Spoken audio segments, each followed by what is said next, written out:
As the world increasingly accepts the dangers of climate change, the time left for action becomes shorter and shorter. The evidence is clear and getting clearer, whether we are looking at global warming, growing sea levels, or the increasing threat to our very food system, as biodiversity, be it plants, animals or microorganisms, is in measurable decline. And it is all our fault, with half the world's CO2 emissions being produced by the richest 10% of the world's economies. In the face of these dangers to the global ecosystem, to civilization itself, we in the Labour Party have a responsibility to act. A Labour energy policy needs to reduce greenhouse gas emissions, rebalance the economy and create thousands of green jobs, but above all, it needs to be radical. One such radical approach would be the creation of nationwide community energy cooperatives. This approach is based on two principles: that all electricity produced must come from renewable sources, and that the community energy cooperatives must be net exporters of that electricity.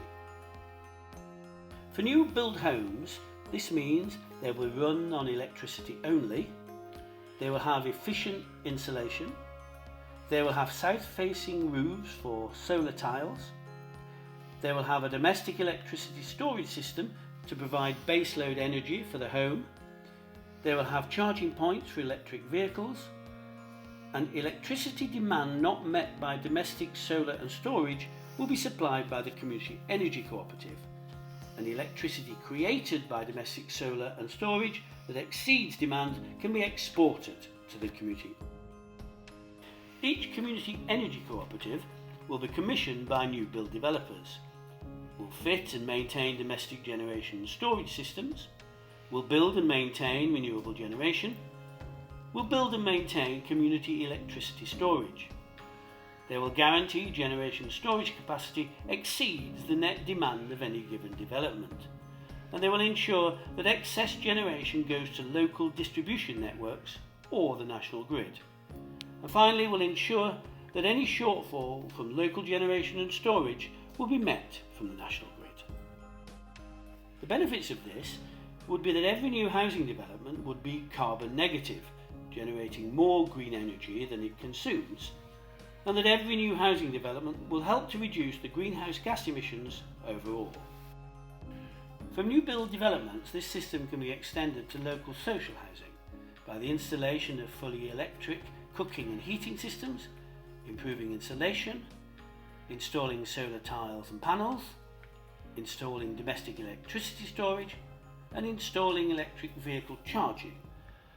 Finally, guaranteeing to supply any electricity not met by domestic generation and storage, and exporting electricity when domestic storage is full. So from new developments to local social housing, the community energy cooperatives will develop to ensure that as local generation and storage capacity grows, so total generation continues to exceed total demand. From this development covering new build homes and then local social housing, each cooperative can offer its services to private homes. In time, all homes will be covered by a local community energy cooperative. But who will pay for all this? Each cooperative will have access to government grants and loans, plus funding from developers and local councils. Each cooperative will not charge for electricity units used, but will charge a means-tested maintenance fee to run energy systems. And excess energy generated will be sold on and the revenue ploughed back into the cooperative. And the benefits go beyond the massive environmental gains. Cooperatives will be owned by the community they serve, they'll recruit locally, they will guarantee the highest standards of training and employment rights, and will be able to extend such standards and rights along their own supply chains. As the community energy cooperatives effectively become local energy companies, they'll replace the privately owned suppliers and distributors. They will lead to the renationalisation of the remaining energy infrastructure such as the national grid, and the energy system is back in the public hands of the nation. This whole approach will be attractive to residents as it replaces variable charges with a fixed maintenance fee, renewable energy is generated locally and domestically, and an end is put to prepayment meters and disconnection threats. So why do we need such a radical approach?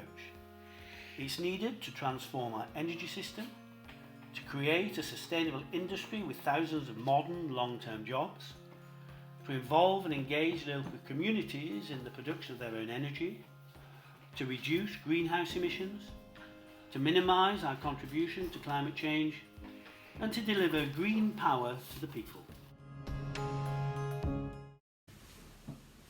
Hi, I'm Laura Mitchell, Hucknall Councillor and also leader of the Labour Group on Ashfield District Council. I just wanted to start by saying thank you to Damien, Pete, John and Darren for putting this presentation together. I think we need to be radical when we look at the way that the party can tackle climate change and the way that we talk about it, and I think that this presentation really shows us just how bold we can be going forward with green issues. So let us know what you think of the presentation, let us know your ideas for a green revolution. Please like, comment and share this presentation. Together we can spread the word that Labour is putting climate change at the top of its agenda.